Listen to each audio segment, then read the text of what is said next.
Hello friends, मैं हूं fact भाई। और क्या आपको पता है कि अगर आप एक रोडीज कंटेस्टेंट हो और आप सबके सामने रोडीज के सारे पोल खोल दोगे तो क्या आपको पूरे 10 लाख का जुर्माना भरना पड़ेगा? Yes, surprisingly right. लेकिन इससे भी ज्यादा सरप्राइजिंग तो ये है कि इसके बावजूद एक इंसान ने ऐसा कर दिखाया। भाई, इतना रिस्क किसने, कैसे और क्यों लिया, और उसने बताया क्या? उसके बारे में जानने से पहले आप तो जानते ही होंगे कैसे एक और बिग बॉस में हमें ऐसा बताया जाता है कि इन्हें कुछ बाहर का खाना, अच्छी चीजें अलाउड नहीं होती, लेकिन वहीं दूसरी ओर इन्हें दारू, जूस पैकेट्स में खुद बिग बॉस ही प्रोवाइड करता है। उसका भी खुलासा होगा मेरे भाई।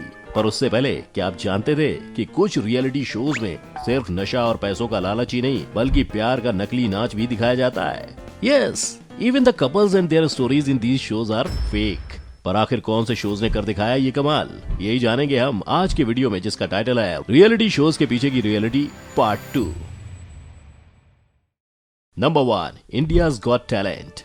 दोस्तों, अगर आपको ऐसा लगता है कि आपके पापा के पास गाड़ी, बंगला और पैसा है जिसके बलबूते आपको इंडियाज गॉट टैलेंट पे एंट्री मिल जाएगी, तो शायद आप गलत हो। क्योंकि इस रियलिटी शो में जितनी घास गरीबों को दी जाती है उतना शायद आधा भी आपको नसीब ना हो। जी हाँ, बिल्कुल सही सुना आपने। और इतना ही नहीं, इनके कहे हुए हर एक लफ्ज इनके दिलों से कम और कागज के पन्नों से ज्यादा निकलते हैं। मतलब everything is full to scripted. और इसके अलावा अगर हम शो के विनर्स की बात करें तो इसका फैसला भी पहले ही हो चुका होता है, जिसके चलते कई होनहार बाजों के साथ विश्वासघात होता है। पर इसमें हम इंडियाज गॉट टैलेंट को क्या ही दोष दें जब इन्हें प्रेरणा ही एक गलत शो से मिली है। वैसे आपने पिक्चरों में तो सुना ही होगा कि बड़े मियाँ तो बड़े मियाँ, छोटे मियाँ सुभान अल्लाह।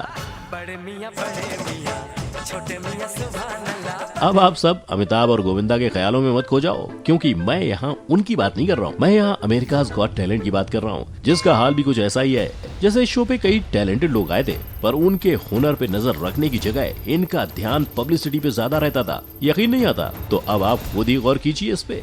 ये बच्ची गाते गाते अचानक से भावुक हो गई और उसके आंसू बहने लगे। पर अगर आपको ऐसा लग रहा है कि लड़की का इस शो पे रोना रियल है, तो हो सकता है कि ये सब भी प्लान्ड हो। क्योंकि कैस हेले, जो अमेरिकाज गॉट टैलेंट के एक्स कंटेस्टेंट हैं, उनका एक इंटरव्यू में कहना था कि एक बार ऑडिशन के टाइम पे शो के प्रोड्यूसर ने उन्हें और बाकी कंटेस्टेंट को मैनिपुलेट किया था ताकि वो एक फीमेल कंटेस्टेंट को कैमरे पर रुला के लोगों को शो के प्रति आकर्षित कर सके। मतलब बस टीआरपी बटोरने का जरिया। पर इससे हमारा फायदा बिग जीरो, क्योंकि रियलिटी शो देखकर ना तो आप टीआरपी से बटोरे हुए कमाई का हिस्सा बनोगे, ना ही आपके भेजे में इससे किसी तरह का ज्ञान जाएगा। और ये सब होने के बाद हेले का ये भी कहना था कि वो उस दिन ही समझ गए थे कि इन रियलिटी शोज पे ट्रस्ट नहीं किया जा सकता। लेकिन ये कहानी सिर्फ यहीं खत्म नहीं होती, क्योंकि inside America's got talent book, AGT book का कहना है कि शो के प्रोड्यूसर्स झूठी कहानियां बनाने के साथ ही कंटेस्टेंट के परफॉर्मेंस में भी दखल दिया करते थे, जिससे वो अपने मुताबिक परफॉर्म भी नहीं कर पाते थे।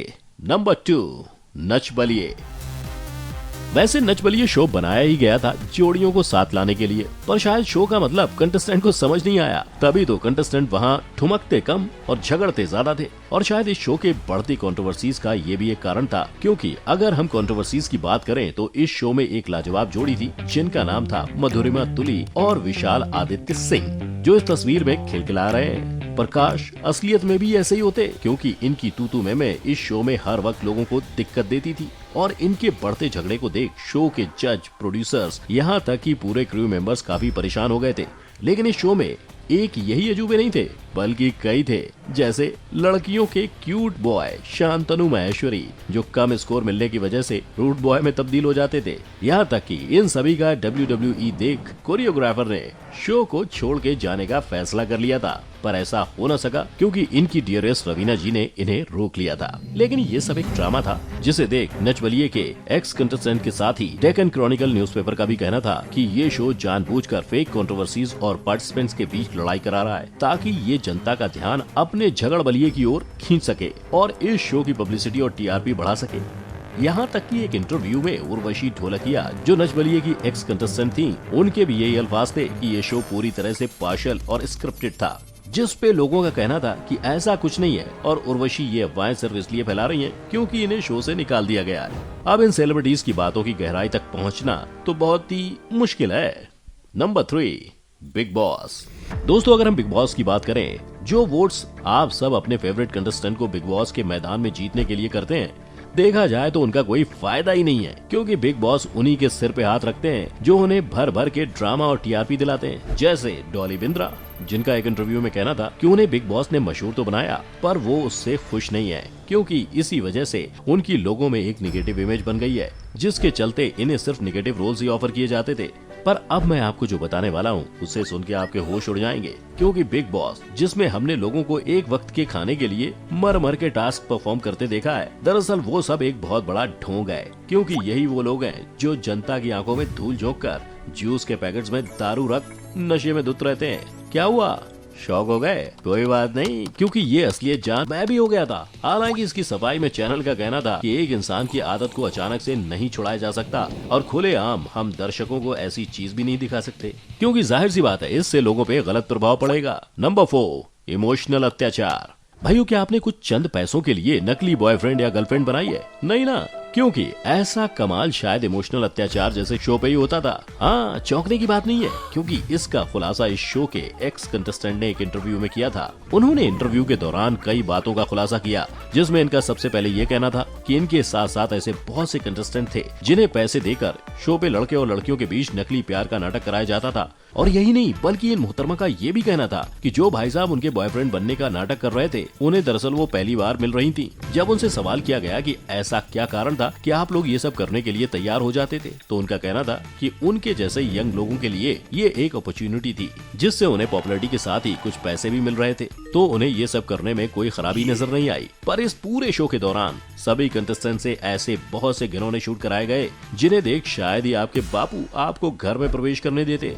लेकिन इनके साथ ही अनीश खन्ना भी थे, जिन्होंने अंडर कवर का किरदार निभाया था। उनका ये कहना था कि इस शो में फीमेल कंटेस्टेंट के रोने धोने से लेकर मेल कंटेस्टेंट को थप्पड़ मारने तक सब कुछ प्री प्लान रहता था, जिसे करने के लिए इन्हें बस चंद पैसे मिल जाते थे। जैसे इन मोहतरमा को 20,000 रुपीज दिए गए थे, वहीं लड़के को सिर्फ 5 से 6,000 रुपए ही मिले थे। लेकिन जैसे हर एक चीज की नींव होती है, वैसे ही इस शो की भी है, और वो है चीटर्स, एक अमेरिकन शो जिसकी शुरुआत 2000 में हुई थी, जिसके कुछ एक्स पार्टिसिपेंट ने भी यही खुलासा किया कि पूरा शो प्री प्लान था, जिसके लिए उन्हें भी $400 यानी कि 17,200 रुपए मिले थे।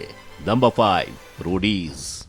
रोडीज एक ऐसा शो है जिसमें हर एक यंगस्टर का जाने का सपना होता है, लेकिन शायद इनका यही सपना इनकी जिंदगी बिगाड़ सकता है, और ऐसा मेरा नहीं, रोडीज के एक्स कंटेस्टेंट गुरमीत कौर का कहना है, जिन्होंने भी ये सपना देख रोडीज की तरफ अपना कदम तो बढ़ाया था, लेकिन उन्हें बेइज्जत होने के अलावा कुछ नहीं मिला। वैसे जब इंटरव्यू में इनसे शो के बारे में पूछा गया, तो इनका ये कहना था कि अगर कोई भी शो के दौरान उसके प्री प्लान्ड स्क्रिप्ट या स्ट्रेटजीज का खुलासा करने की कोशिश करता, तो उसे 10 लाख की पेनाल्टी ली जाती। अब अगर देखा जाए तो गुरमीत कौर के शो में वाइल्ड कार्ड एंट्री हुई थी। इन्हें शो में लाने का मुद्दा ही टीआरपी गेन करना था, लेकिन जैसा प्रोड्यूसर्स ने कल्पना की थी वैसा हो न सका, तो उन्होंने पूरा ब्लेम गुरमीत पे डाल दिया और उनकी इज्जत की परवाह किए बिना उन्हें शो से निकाल दिया। मुझे पता था कि तुम वोट आउट होने वाले हो, यूनानिमसली जब वो लेटर खुला है, सिचुएशन में खड़े करता हूं, मैं किसी को बोलता नहीं किसको क्या वोट करना है, समझ में आ गई?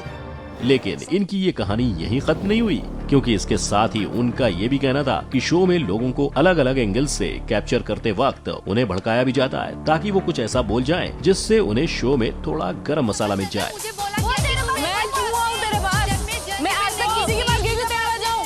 पर अगर कौर के रोडीज के एक्सपीरियंस की बात करें तो शायद काफी बेकार था, तभी तो उन्होंने इस शो को इनसेंसिटिव कहा और साथ ही यंगस्टर्स को इस शो से दूर रहने की सलाह भी दी। वेल, ये तो थे कुछ शोज जिनका खुलासा मैंने इस वीडियो के जरिए किया, पर अगर आप हमें किसी भी शो के राज या कहानी से रूबरू कराना चाहते हैं तो प्लीज हमें कमेंट करके जरूर बताइएगा। ऐसे वीडियोस देखने के लिए और सब्सक्राइब बेल आइकन को हिट करना मत भूलना। मिलते हैं अगले वीडियो में ऐसे ही इंटरेस्टिंग टॉपिक्स के साथ, तब तक के लिए जय हिंद।